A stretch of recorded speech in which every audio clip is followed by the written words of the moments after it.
there's someone here. But thank you so much. So we are starting this live chat. Uh, can you hear and see me all right? I can see one person. Who is that? Okay. Well, I just hope that. Yes. Oh, very good. Thank you, MJ. Okay, so let's start. There's a lot of things to cover in today's live session, and I have a whole list of. I made a list of things that I have to talk about. Thank you, Sandeep. So let's get started. Welcome to everybody in this first live session of 2024, and there's some special news I want to share with you. So basically, thank you. Um, I have some great news to share with you, and the news is we have crossed 3,000 subscribers. 3,000 subscribers for a small channel is a big feat. So thanks to all the subscribers. Thanks for showing your love. Thanks for commenting, liking, sharing, uh, and thank you so much. I can't thank you enough. I never imagined that 3,000 people in this whole world, 3,000 people on YouTube will be interested in my content. So thanks a lot. Okay, so now let's talk about the 3,000 subscriber thing. The key video that enabled, let's say, majority of these new subscribers that we have got in 2024, from 1,000 to 3,000. So it's a gain of 2,000 subscribers within 1 month, within January of 2024. And the biggest chunk of subscribers came after watching Ansel Key's video that I made about 6 odd months ago. So a lot of comments, about 1,000 comments, and about 4,000, more than 4,000 likes. And it's the first video on the FST channel, Precise 365 channel, that has crossed 125,000 views. So thank you so much for that. I want to talk about the comments in there. So it's overwhelming for me. Thank you so much. And I was analyzing the comments, and I found there are about more than 50 people have shared their personal stories with how they started with a no sugar diet or no refined carbohydrate diet, and how it changed their lifestyle, how it helped them become physically better, healthier. So thank you so much for sharing your stories live online in the comment section. I hope others will read these comments and they will have some positive outcomes in their personal lives as well, just like you. Thank you so much for that. Now, that's the good part. All of these good, great comments came in, and I'm really, really thankful for these comments.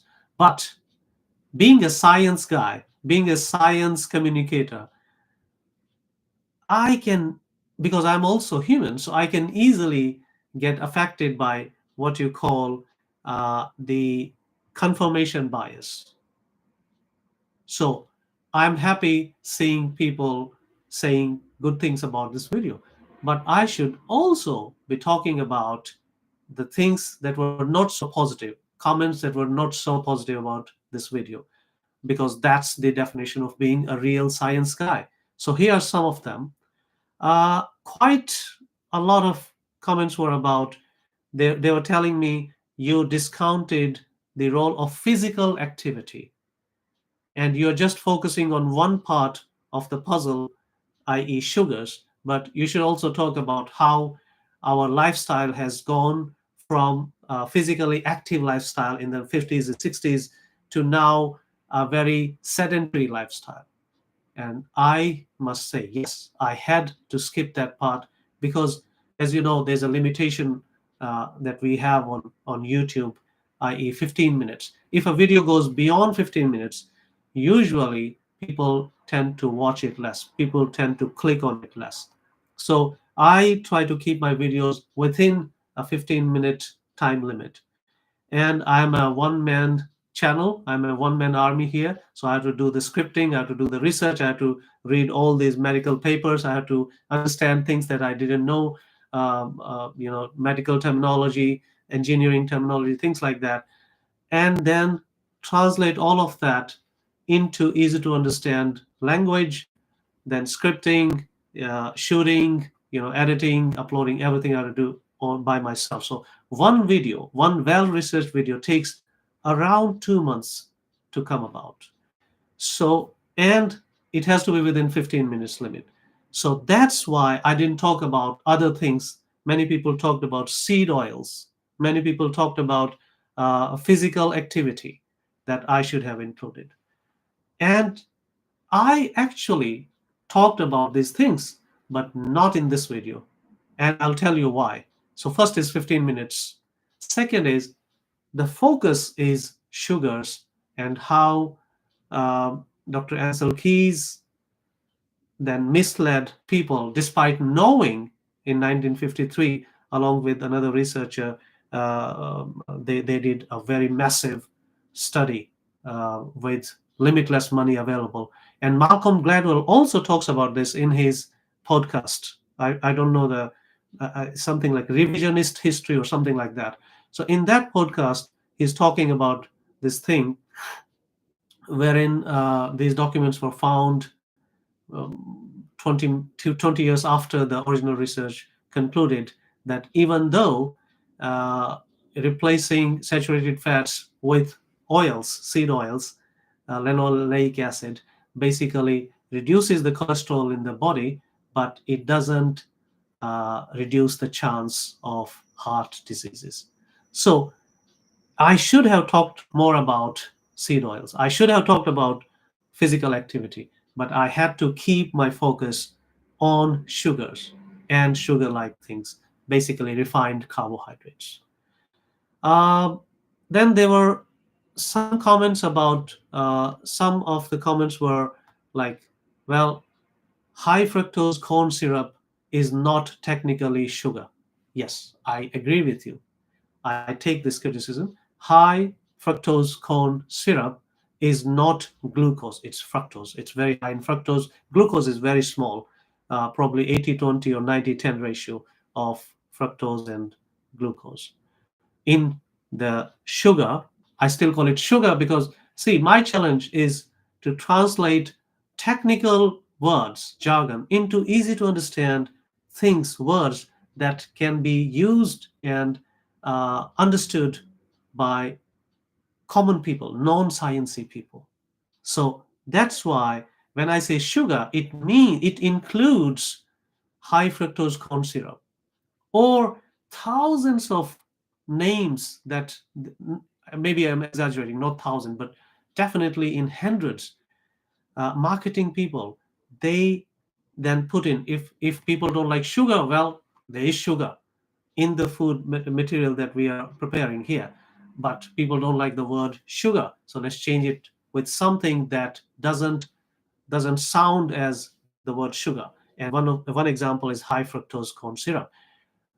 I can promise you there are hundreds of names given to these sugar or sugar like substances which do the same or even more damage than the sugar that I'm talking about, the glucose sugar.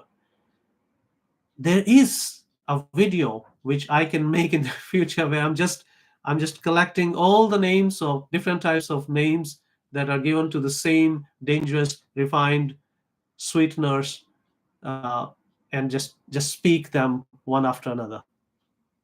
Hello, Yuki. Hello, welcome. Uh, Welcome to the live session, Yuki. So yes, so that's why I didn't separately name them because there are too many of them to come in a 15-minute video. I have to be economical about these technical factualities. Okay, the next one Some of you also commented that I should talk about breakfast cereal. Yes, I should have, but again, 15 minutes time limit. So, yes, here I'm talking about the breakfast cereal now. It's not a health food. People don't eat breakfast cereal because they are health conscious. People eat breakfast cereal because it's convenient.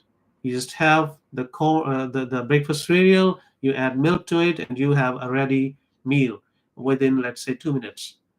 And marketing companies spend a lot of money on, labeling things like more iron and fat free and less sugar and things like that. But at the end of the day, it's not health food.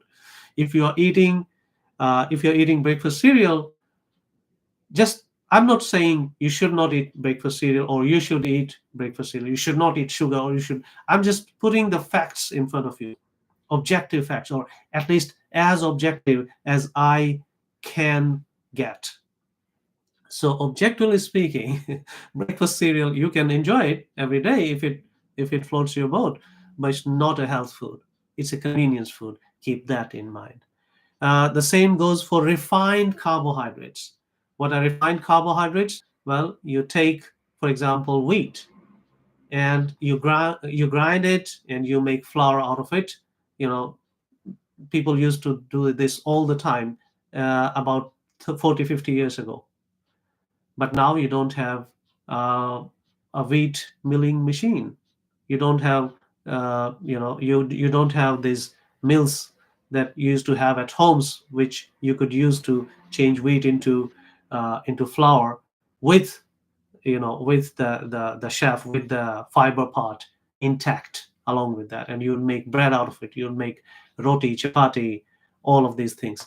Refined carbohydrates is like you polish, you crush it so fine that it loses, and then you take away all this fiber and all this bran and other things. So it's just very easy, it's very tasty, it's very easy to process, it's very in the factory to make the food for you, but it's not good for you. So again, I'm not saying you should not eat refined carbs or you should eat refined carbs. You should decide on that. All I'm saying is refined carbohydrates are as bad as sugars. They are, technically speaking, sugar, but yes, they are even more dangerous in many more ways. So probably I will make another video in the future on this. But I am here to say fair and square, refined carbohydrates, breakfast cereals are as bad or as non-nutritional, as unhealthy as sugars. Okay, now many of the comments were also about people saying I went on a carnivore diet or a keto diet, ketogenic diet, and I became better health wise. Okay, if you did that, great for you.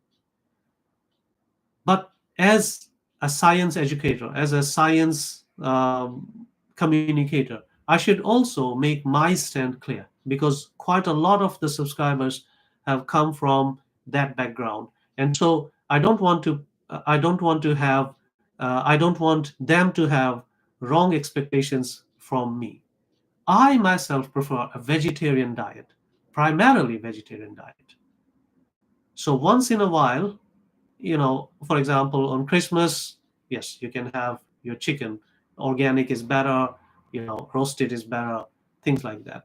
But for 99% of my time, I eat vegetables and milk products such as cheese.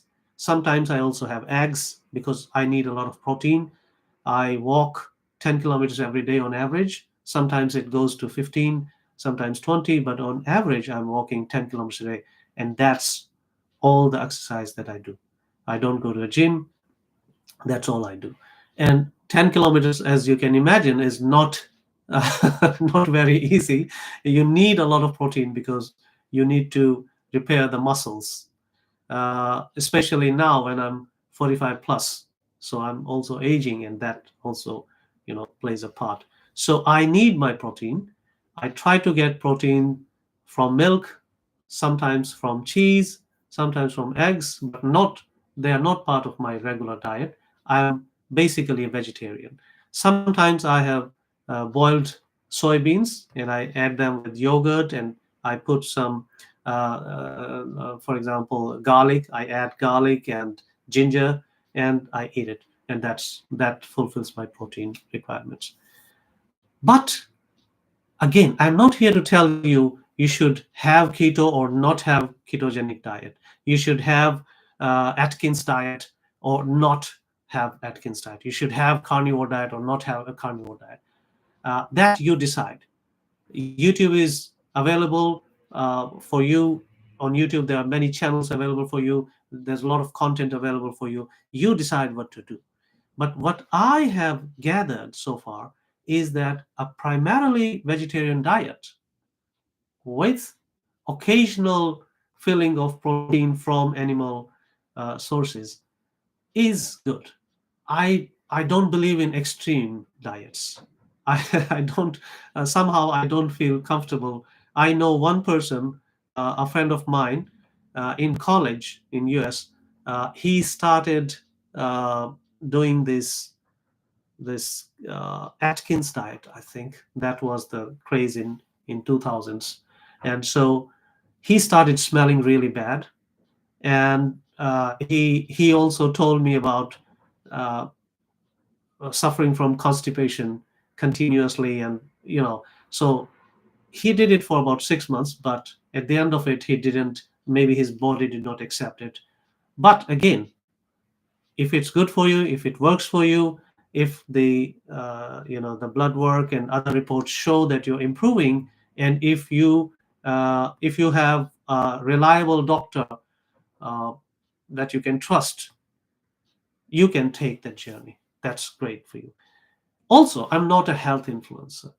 There's a lot of negative comments that say, well, you are destroying people's health by giving this nonsense garbage information about sugar is needed by the body and things like that, and you're doing it to make money from the meat lobby or the dairy lobby or the whatever lobby. I'm not taking any money from any lobby, and I'll not take any money from any lobby. In fact, the reason I started the memberships, if you go on my channel, you'll see a join button. Why did I enable that? Because I totally believe that I should not be making money from advertisements, because that model destroyed our public information uh, mechanism, so to say. The mainstream media doesn't give you the news that you deserve because you don't pay for that. You get it free via cable or via satellite TV to your home. It's the advertisers that pay for that channel or newspaper or whatever, or even some YouTube channels. I don't want to go that way. I want you, my subscribers, to pay so that you know that whatever this channel is doing, what I'm doing, is totally objective, and I'm not biased. I don't have any motivation to take money because I'm responsible to you. So that's the reason. I'm not a health influencer. I am a science educator. Again, I'm not a health influencer, and I will never be a health influencer, because I know. In fact, if you look at my videos, such as Kangen water, such as there are other videos where I am telling you this is pseudoscience, fortune telling. So if I'm a health fortune telling is different, but yes, Kangen water, a lot of so-called health influencers, they want you to buy those expensive alkaline water machines, things like that. So I'm not a health influencer, and I don't intend to be one in my life. All I am is I'm a curious person. Since my childhood, I have a very high, very acute sense of curiosity. And if you have been my student, if I have coached you in the past, or if you're my current student, you know that I have a very high sense of curiosity. And so what I do is I use that curiosity to understand things that make my life better, and then change it into a logical, easy to understand thing, and spread the knowledge that I have to the world. And YouTube is a fantastic, fantastic medium for that. So that's the reason I have this channel, not to make money by asking you to buy some, some products or some taking money from some lobby. No, I'm just a science educator. So that's that. Why I made this video is because, believe it or not, in up until 2019, uh, in the winter holidays of 2019 and the start of 2020, I was 100 kilograms, and that was the warning bell. I remember it. It was January 6th, 2020. I stepped on my bathroom scale, and for the first time, it showed 99.8. So I was almost 100 kgs, and I wrote it down on a yearly calendar thing. I stuck it on the wall, and I would have a pencil handy so that I could write it on the spot, because my weighing machine doesn't have a Bluetooth thing. Anyways, so what happens is that I got to 99.8 kilograms, and I thought it's time to get fitter. Luckily for me, COVID-19, the pandemic started, and so my travel stopped. I had a lot of spare time, and I started reading. And believe it or not, I used to eat 12 donuts every weekend from Mr. Donuts, because I would get a coffee free, and I loved donuts. I didn't know how much damage they are doing to my health. Also, I was having 9 teaspoons of sugar in a single cup of coffee. I kid you not, 9 teaspoons was my standard in one cup of coffee.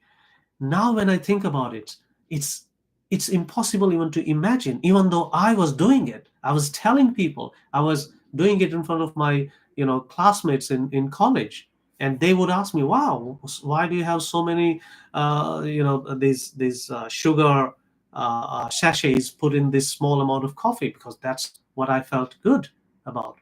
So from 9 teaspoons of sugar in one single cup of coffee today, so 4 years later, let's say, yeah, 4 years later, I truly enjoy black coffee, sometimes with a bit of coconut oil into it. I don't add any sugar at all. I don't add any milk. Sometimes I add milk. Sometimes I add soy milk. Sometimes I add cow milk. But that's the main thing is I don't have sugar. And now I'm about 84, between 84 and 85. It fluctuates on depending on how much sleep did I get, or if I could do my exercise or not, my 10K walk or not. Because sometimes it's raining, it's snowing, you can't go out. So these things affect. Uh, so I'm coming from there. And so I thought I can help others by making this video, not focusing on what I did, but basically the science of it, the history of it, the past PEST, political, economic, social, technological factors that led us all to believe, including me, that fats are bad and sugars are good. So that was the main motivation. So, yes, I love donuts. Yes, if you do love donuts, please make sure that you limit the eating them, because the commercially made donuts are not very healthy. They are very tasty, no doubt about it. And I can tell you, on this live session, I haven't touched a single donut in the last 3 years, or more than 3 years. So that's a win, a great win for me. But again, I'm not a health influencer. I did it my way. I cut back on my sugar. I in the last, but now let me take you back further a bit. In the last 10 years, I have only bought 1 kilograms of sugar. So I started with sugar, and then I started thinking about I should eliminate. So I bought 1 kilograms of sugar in 2013 or 14, I don't remember. But I have not bought, because if you don't buy it, if you don't have it in your home, the probability of you consuming it reduces drastically. And so I'm coming from, consuming 9 teaspoons of sugar in a single cup of coffee to now where I don't consume any packet sugar at least. Now that said, sometimes from time to time I still have sweets. When you go to a wedding, you have to have the birthday cake. You go to a birthday party, you go, to the pub, and but that doesn't matter.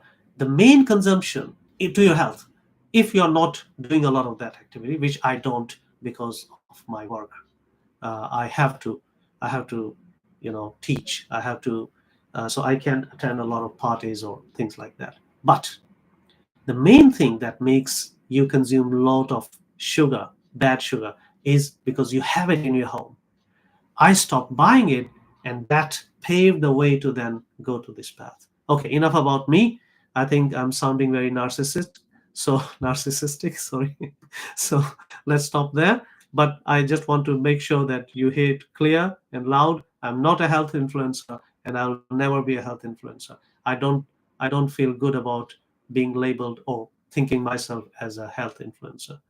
uh, I don't have the qualifications. I'm not a medical doctor. I'm just an engineer who is very curious about things, and who is very interested in sharing his knowledge with the world, good or bad. Next is glycemic index. A lot of people talked about, not a lot, but yeah, some comments were about glycemic index. Yes, if you are eating a lot of packaged food, make sure that you look at the glycemic index of that specific food, and you'll be surprised at what you thought of a specific food as healthy is not that healthy, for example. So please do your own study. Uh, it will take a lot of time explaining what glycemic index is. But the good thing is there's a lot of government websites in all countries. When you go to the government website, or the medical community website, or health websites, you'll find the glycemic indices, the glycemic index for each food, or at least for the major food items that you have in your region or country. So that can help you a lot. You should try to eat foods that have lower glycemic indices, lower glycemic index, because that helps you process uh, sugars in your body much better. It reduces, for example, the chance of getting diabetes in the future if you don't have diabetes now.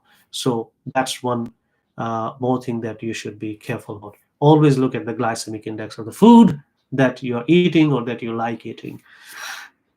Now, also, there are some comments about packaged food. Yes. So another change that I made in my lifestyle is I stopped buying packaged food as much as possible. So what is packaged food? Biscuits, cookies, things like that, noodles, ramen, things like that. So packaged food usually has a lot of ingredients in it. It has a lot of shortening. It has a lot of preservatives. The main purpose of this food, actually, you shouldn't call it food because food-like substance, but it's not food, because the main motivation of making that food is making profit when you buy it. And so having a long shelf life is important. And to keep something longer on the shelf, they need to add, things to it, which might not be very healthy for you in the long term. So please be careful about it. As a rule, do not buy packaged food that is processed. And do not buy food that has more than 5 ingredients in it. So that's a very good rule of thumb. Some people say 3 ingredients, some people say 5 ingredients. It all depends on you. But I can promise you, if you follow this, that you should not buy any packaged food that has more than 5 ingredients in it, I can promise you, you will have very few food items that you can buy from your local supermarket. So that that's the thing. It's sugar is just the tip of the iceberg. The whole thing is much deeper, and I encourage you to do your own studies, because as I said, I don't want to become a health influencer. I want to stay an influencer. I want to stay a science educator, a science communicator. Okay, so that one more, seed oils.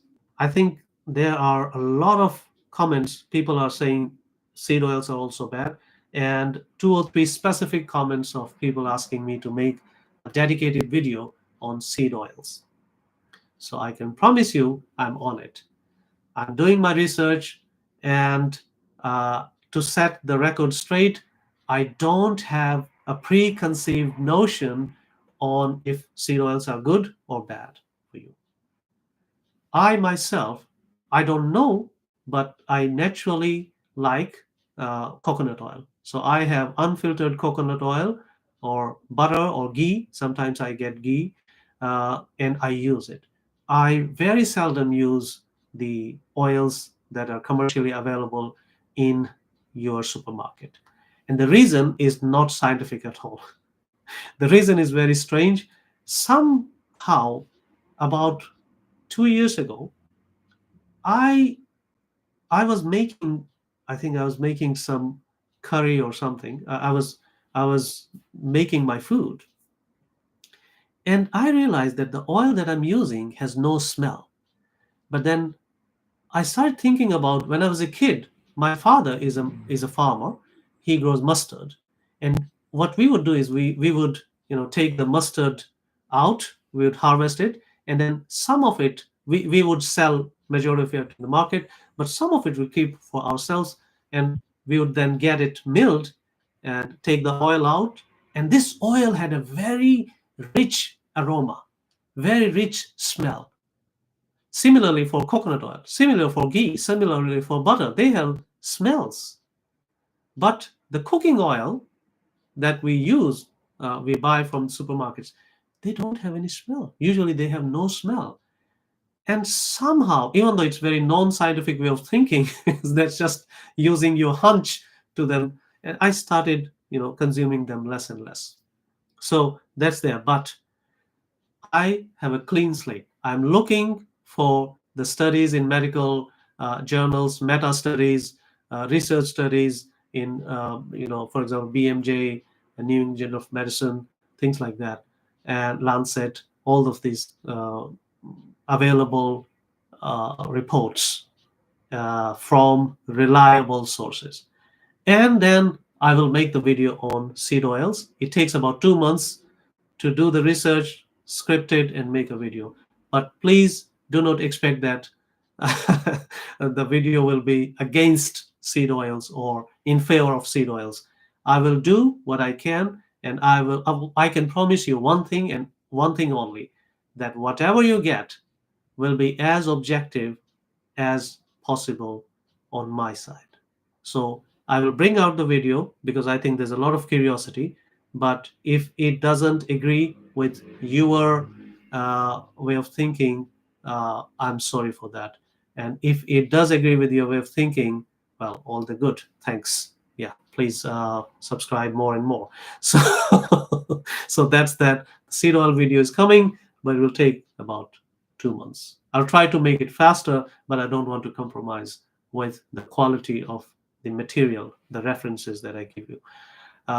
Every video that I make, in the description section, I give all the references, not all, but let's say about majority of the references that I have. Because if I give all the references, then the YouTube description page has a limit on the words that I can use there. So I try to put in the big references, as many as possible in there. So if you're interested in, for example, disagreeing with what you see in the video or agreeing with it, you can also use those references as your further study material or reference material. So that's Dr. Ansel Keys' video and the forthcoming video on seed oils. Thank you. Now, let's talk about 2 other videos that I have made since we had the last live session. So the first one is willpower. Sorry, how to be happy. How to be happy, and the willpower is the latest one. So how to be happy was also received very well. Thank you so much. It's going to reach 1,000 views very soon. Please do watch it. I made it with after a lot of research, after reading a lot of books and things like that. So please do watch it if you haven't already. I can promise you you'll benefit from it.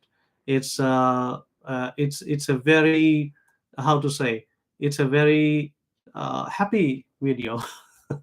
So the three things that I talk about in that video is, if you want to be happy, then you should move your body. There's a very strong connection between happiness, hormones that are secreted when you are truly happy, and moving your body. So please do that more. And that connects back to the sugar video. So if if you quit an addiction such as sugar, you need to fill that time, fill that energy with something to replace that. And so moving your body, going out, walking 1 kilometer or 2 kilometers or 10 kilometers, doesn't matter. Don't do it too much, but yes, move your body in in any style or any kind of exercise you can. Just walk, if nothing else. That's going to make you happier. Be other oriented. That's the second thing about being happy. If you think about others, then usually people who are other oriented are much, much happier than people who are self oriented. So yes, think about yourself. It's a wild world out there, of course, but also care for others, think about others, contribute to the world. Don't just take from it. And people who are naturally other oriented, they are usually much happier. If you are naturally not other oriented, then I have given you three things that can help you become uh, more other oriented. And one of them is donate. Yeah. Yeah, you can donate your money, you can donate your effort, you can donate your labor. Donation makes you other oriented. Second is appreciate others. That makes you other oriented. And also, thank you. Maintain a thank you journal. I got a comment where in one of the viewers are saying, can you please give me more details of how to maintain a thank you journal? Because what happens is, after a few days, you end up thanking the same people who are around you, your wife, your husband, your girlfriend, your boyfriend, your daughter, your son, your mother, your father, things like that. And then there's nothing else. And so it becomes repetitive and becomes boring. So, yes, I will be giving you the details, but I have devised my own way. I have been keeping this thank you journal. And if you have an iPhone, they have this new app, which they automatic by which they just with the new update, uh, it was uploaded onto my phone actually. It's called Journal, Journal. So, uh, yeah, you can just have that app and write on it, type on it every day, and so it will keep a record of things like things that you're thankful to. And so, how to be thankful, how to write this journal, I have a mechanism which I'll be sharing with you guys shortly, maybe in a very short 2 to 3 minutes video in the future. So that's very much on the list. And then the biggest thing that made my life happy is danshari, minimalism, Japanese minimalism. So in this video, I talk about how I gave away my extra things, books, clothes, uh, gadgets, and it helped me become a much better thinker, much cleaner thinker, and much happier person. So you can go to this video. I highly recommend you this video, especially if you or somebody that you know is suffering from mental stress or unhappiness. Please do share this video. Okay, the last one is willpower. How to improve your willpower. And I'm not using motivation talk because I don't like motivation talks myself. So I gave a scientific account. I told about what the science says about improving your willpower. And I talk about the marshmallow test. If you're not familiar, this was devised by Dr. Walter Mischel in 1972. And this was about finding if if children are good at delayed gratification or not, if they can delay their happiness or not. Turns out those who delay their happiness, so basically you can get one marshmallow now, or you have to wait 10 minutes and you'll get two marshmallows. For a child, 10 minutes is like 6 hours, or 10 hours for a grown up. And turns out that Dr. Mischel then kept following up with these kids and their parents about what these kids went on to do in their future lives. And turns out that those children that actually opted for the delayed gratification did much better in their lives. They were better at losing weight. They were better at preparing for a long-term project when there's no result visible in the near future, things like that. So that's there. Plus, I talk about the muscle model of willpower. Most people think either you have willpower or you do not have willpower. That's not true. Willpower is not like this pencil that you either have or you do not have. Willpower is like the muscle that you have, or the battery in your cell phone. It increases and decreases through the course of the day, just like your energy, just like your hunger, just like your other physiological things. So willpower is much more physiological. It has many more physiological indicators than you would like to have imagined. One thing I can say is watching motivational videos, listening to motivational video is not going to increase your willpower. Sorry to say, but that's what the scientific research says. What will increase your willpower is many things, but I only talked about three things in there. First is try to delay your gratification as much as possible.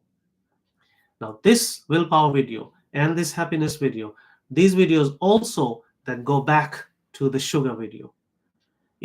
Why? Because you need willpower to quit sugar. So basically, it's a chain. It doesn't look like, but it is a chain if you look at it from my point of view.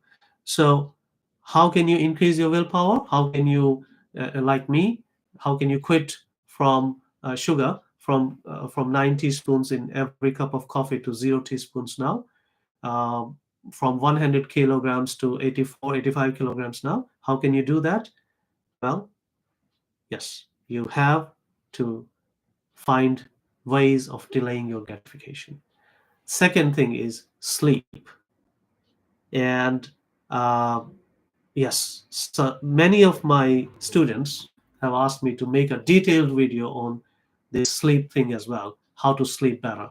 And I am in touch, not touch, but I have asked a few people who are doing research in the science of sleep if they would like to collaborate with me. But unfortunately, I have not been lucky. They haven't responded. But anyway, doesn't matter they respond or not. I am going to make a detailed video about it in the future, because sleep is much more important than we had thought even 5 years ago. The research in this field has surprised medical professionals. So willpower, you can increase your willpower by having a better quality sleep. Who would have thought? But that's what the research indicates at. So delay your gratifications. Instead of having one donut now, you should try to have, for example, two donuts after a week on your cheat day, for example. So that's delayed gratification. The second thing is try to sleep better. Try to have 6 to 7 hours of good sleep, in which you have about 1.5 hours of deep sleep, and very few instances of shallow sleep or waking up. So that's important. The third thing is there is a real physiological indicator of your willpower. It's called HRV, heart rate variability. And if you want to know more about it, you can go to my willpower video and watch it. And I try to explain it in as simple manner as possible. Hopefully, you will gather some useful information on how to improve your willpower, which will help you quit sugar, which will help you quit bad habits, or at least cut back on undesirable habits that you have. So that's that's been the three videos that we had so far. Uh, okay, now I was just thinking. In the meantime, if there's any question from anybody, but I think there's no questions. Okay, no problem. Let's talk about. Uh, now we have about 10 more minutes, so let's talk a bit more about this willpower thing. So yes, I talked about uh, delaying your gratification, having a better sleep, and HRV, having a higher heart rate variability, trying to get these things. But in the video, I don't tell about how to delay your gratification, about how to have a better sleep, and about how to improve your heart rate variability. So uh, this might lead in the future, this might lead to three separate dedicated videos of about, let's say, 10 minutes each. That's what my target is. Uh, and hopefully that will help you understand uh, willpower on a much more physiological basis and not on motivation basis. Apart from that, I also want to talk about. I got some emails from some students and subscribers saying last year you brought about the video on the books that you have read in the last year, and you recommended five among all the books that you had. So this year, where's that video? This year, I was really busy because we have created some more courses basically. In fact, I have created a new course called Willpower: How to Improve Willpower, or Willpower course. Uh, it's a 22 weeks or 22 hours course, and if you're interested, uh, I'll leave the description of how to join this course in the description section of this video. So if you're interested, please feel free to then click on that and see what it's all about. So I was busy in that, and there's another course that I'm working on right now, which is on critical thinking, how to improve your critical thinking, how to not get biased from confirmation bias or availability heuristic and things like that, and how to have a much more logical, objective point of view on things in your life, how to have a better way of thinking. Critical thinking is the name of the course, and it's in the final stages of it. So I was busy in that, and so I'm sorry I was not able to make a video of the best books that I read in last year. But I can give you, uh, yeah, I can talk about now. Yeah, I think we still have about 5 minutes, so I can talk about the books that I read in last year. So I revisited 1984. This is a very popular book. In fact, there was a survey in the UK where they asked people if they had read this book, and it's a Pareto principle thing. Out of 100 people who said they have read the book, 80 had not read this book. George Orwell is the writer, and it's just fantastic. It's especially in in these times, especially in 2024, when half of the world goes to elections to choose their future leader. I think all of us should read this book, and this book will change something in you. It will tell you not only from political point of view, but also from a humanistic point of view. It will change things inside you. It will make you more humane. It will make you more humble in many certain ways. So it I think it's a coming of age book for middle aged people, if you know what I mean. So if you are of any age, it doesn't matter. If you're an adult, please go read this book. I can't recommend it enough. It's just brilliant and way better if you compare between Brave New World by Aldous Huxley and 1984.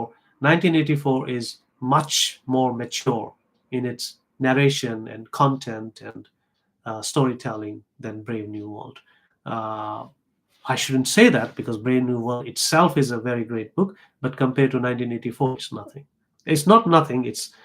It's not as good. Let's say it's like it's 10% or 20% better than uh, the storyline, the narration, everything is much better here.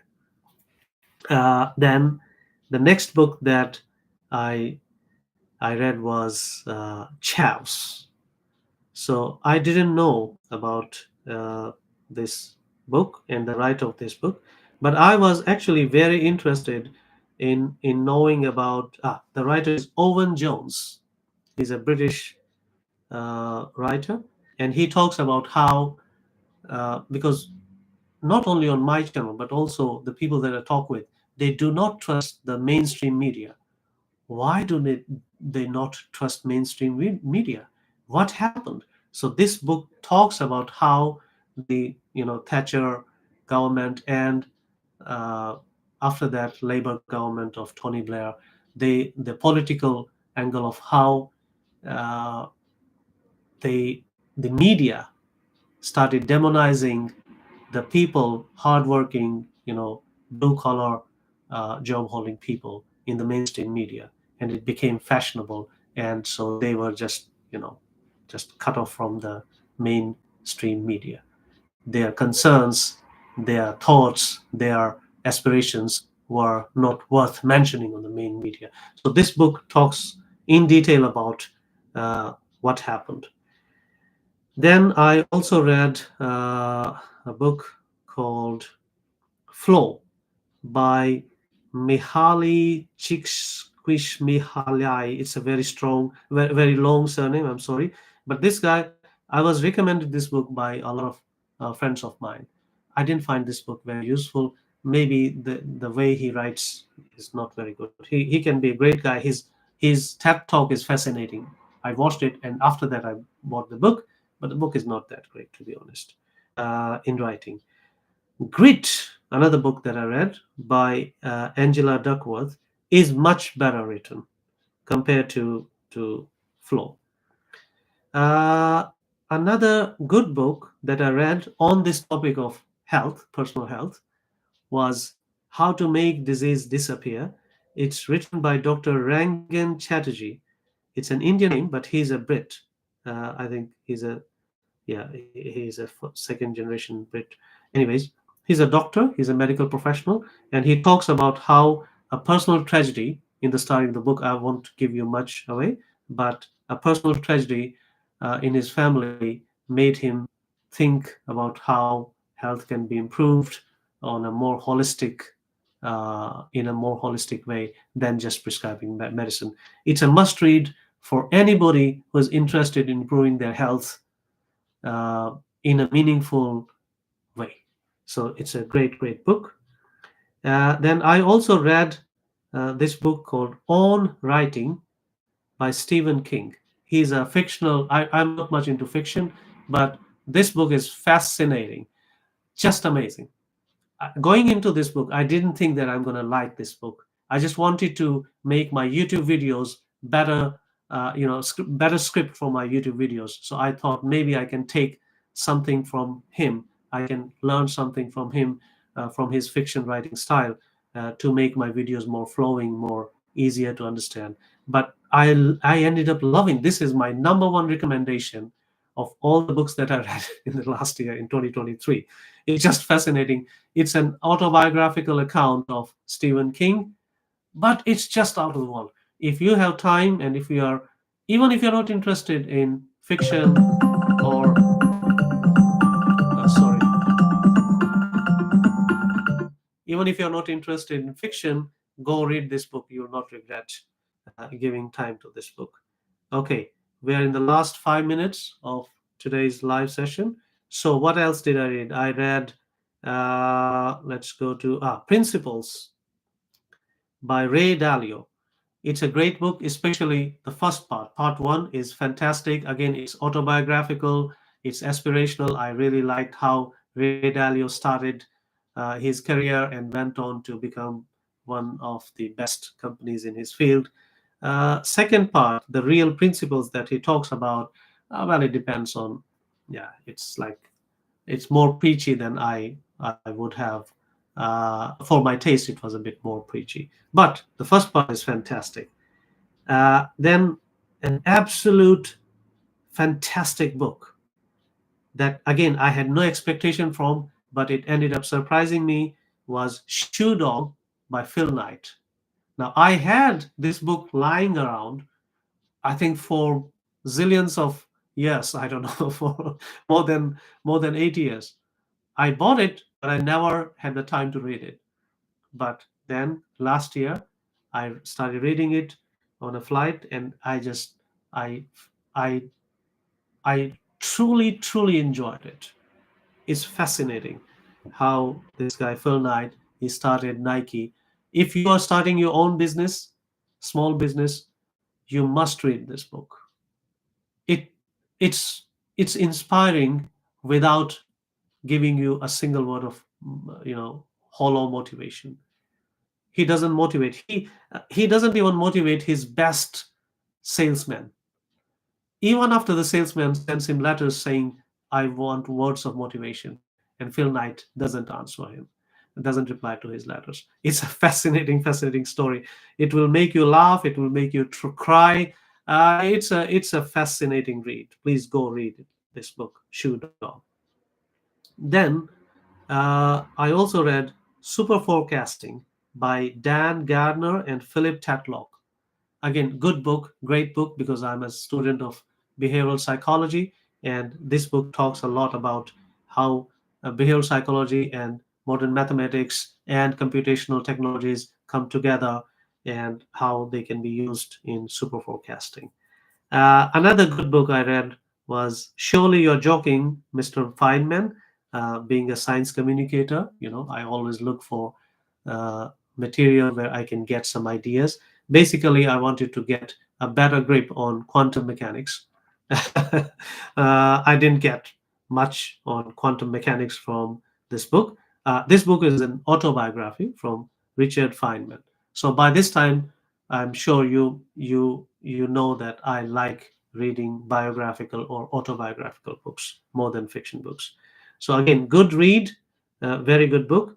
And what else? The Undoing Project, again, by Michael Lewis. It was a good book. Um, it talks about how this field of behavioral psychology started, how this communication between Daniel Kahneman and this other guy, Amos Tversky, started, and how they ended up changing the field of economics. So it's a good book, but because I have already read a lot on this topic, it wasn't very insightful to me, but it's a great read. And finally, yes, this book, Weapons of Math Destruction by Cathy O'Neill. I just picked this book from the airport. I had no recommendation on this book. I just liked the cover, and I ended up getting flabbergasted, fascinated by this amazing book. If you, this is, I cannot even categorize this book as belonging to behavioral psychology or something else. No, but it will help you understand the world that we are living in today in a much better way than you would have thought. Weapons of math destruction, not mass destruction, but math destruction. So these are all the books that I read in the last year. The list is long, but these are the best books that I read. In total, I read 28 books, but I ended up liking only these. Okay, thank you so much. That ends our live session today. Thank you so much for bearing with me. Thank you so much for joining in. And I will hopefully see you in 2 weeks. Until then, bye bye.